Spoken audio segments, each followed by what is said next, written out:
Welcome to Big Daddy Story Time. We're reading Walt Disney's DuckTales, The Secret City Under the Sea. One lazy summer day, Scrooge McDuck was reading an article in the Duckburg Times while his three nephews played a game. Suddenly, Scrooge interrupted the quiet with a shout. "A gold coin was found on Duckburg Beach," he said. Where did it come from?" asked Dewey as the nephews gathered around Scrooge. "Nobody knows," said Scrooge. "The only clue is engraved on the coin. It says Atlantis, 1880, A.S. Now I wonder what that means. Let's look Atlantis up in our Junior Woodchuck Guide," said Huey. The boys raced off to get the book. Louis read aloud from the guide. "No one knows if Atlantis ever really existed or if it was just a legend. Atlantis is said to be an island whose inhabitants created a very advanced scientific kingdom. Centuries ago, Atlantis suddenly sank into the ocean to become a famous undersea city rich in gold. But no one has ever discovered exactly where it is located." "Rich in gold?" Scrooge's eyes lit up. "But what does 1888 A.S. mean?" "Maybe it means 1888, the years after the sinking," Louis suggested. "Do you think Atlantis still exists, Uncle Scrooge?" asked Dewey. "I think it must. I must find it," said Scrooge. "If Atlantis exists, it must have gold." Scrooge and the boys went to the darling inventor, Gir, Giru, uh, Gir, okay, Giru, Gearloose, for help in searching out Atlantis. "Well," Giru said thoughtfully, if this Atlantis is under the water, I'd better make you a deep sea submarine." After 2 hours of hammering and fitting metal pieces together, Giru declared that the sub was ready to go. The boys helped Scrooge haul a huge sack into the Atlantis Explorer. The sack was filled with gold, in case they ran into any unusual expenses along the way to Atlantis. Giru sealed the hatch, and started the engine. The sub dove beneath the water. The under the sea adventure had begun. They plunged down into the dark depths of the sea. Strange fish darted around them. The deeper they dove, the darker and more mystical the sea grew.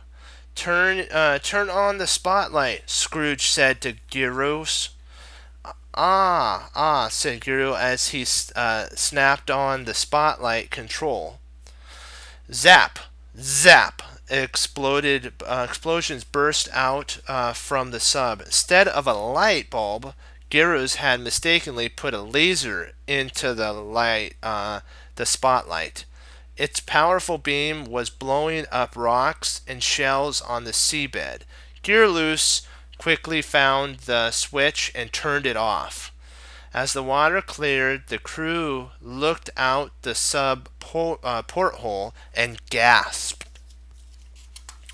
It was Atlantis, the famous city of the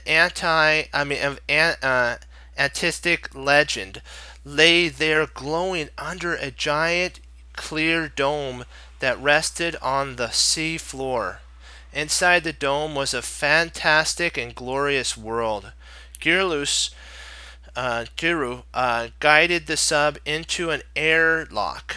They all climbed out of the sub and passed through the airlock into the city.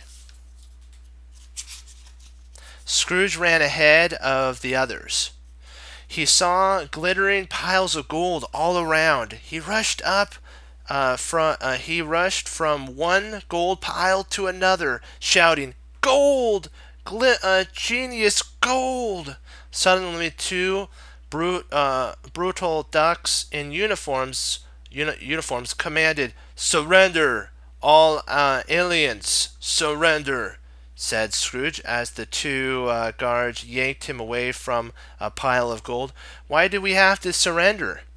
"Be quiet. You are now King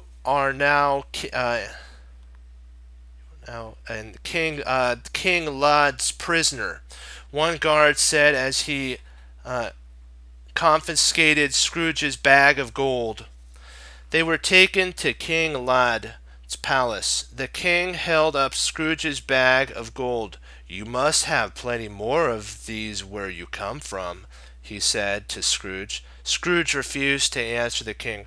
"Well," said King Aloud, "perhaps a little stay in prison will give you time to think of your answer." "Take them away," he ordered the guards.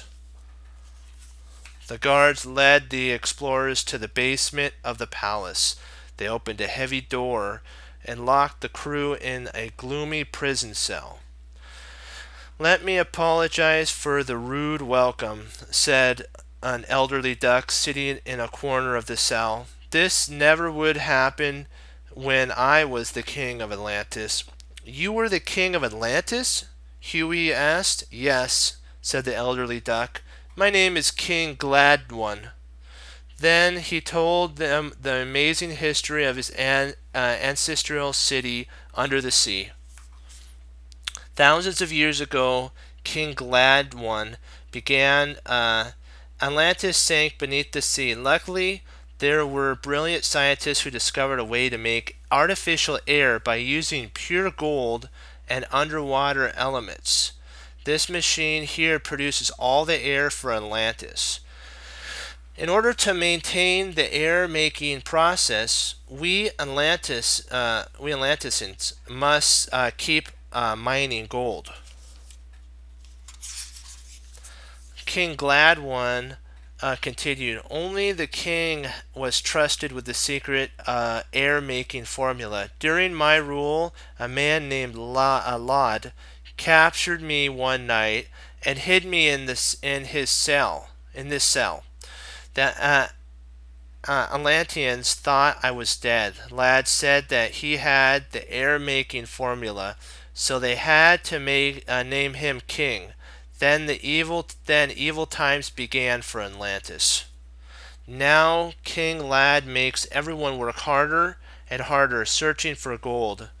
King Gladwin said sadly, he wants more gold for himself to make gold crowns and jewels, and he leaves just enough so we can keep breathing.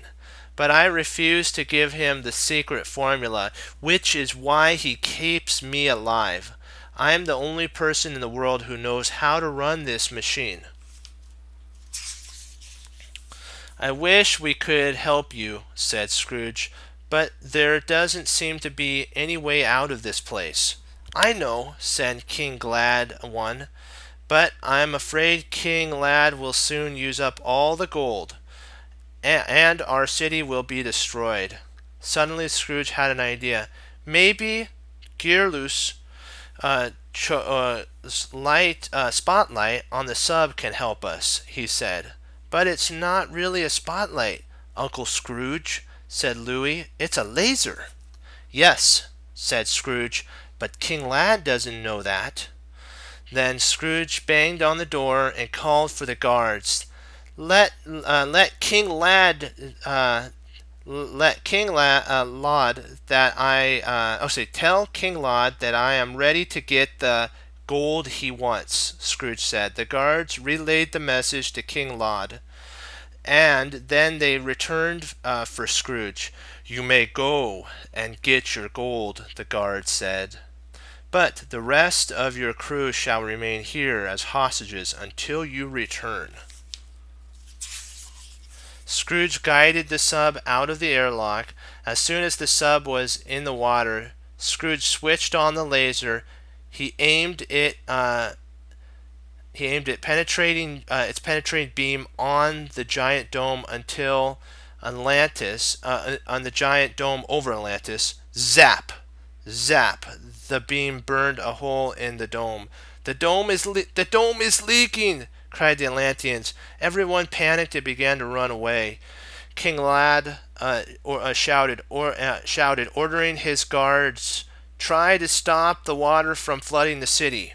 While the guards were busy repairing the leak, Scrooge sneaked the sub back into Atlantis. Scrooge dashed back to the prison.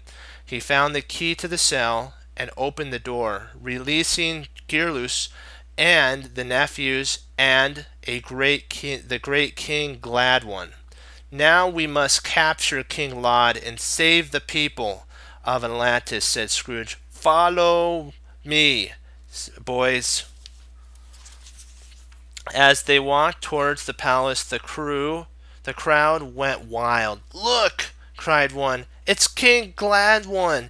He's alive. Then all the Atlanteans saw their beloved former king. They cheered. Then they overpowered King Laud and his guards and threw them into the prison. After making sure the leak was repaired, King Gladwin mounted his gold throne.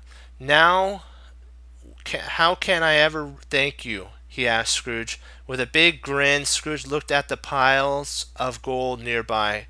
Oh, I'm sorry, Scrooge, said King Gladwin, but we need all this gold in order to keep breathing. You understand, don't you?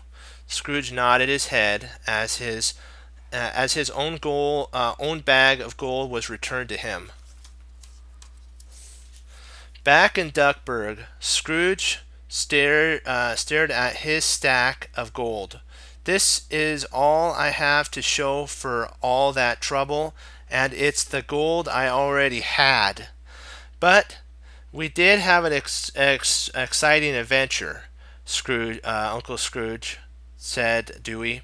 And we rescued the people of Atlantis from King Laud, added Huey. We certainly did, Scrooge agreed. And that's the best reward ever.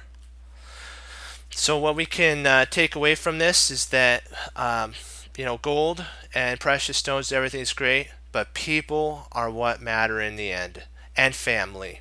So be blessed, and I'll see you next time on Big Daddy Storytime. Come back for more. Bye-bye.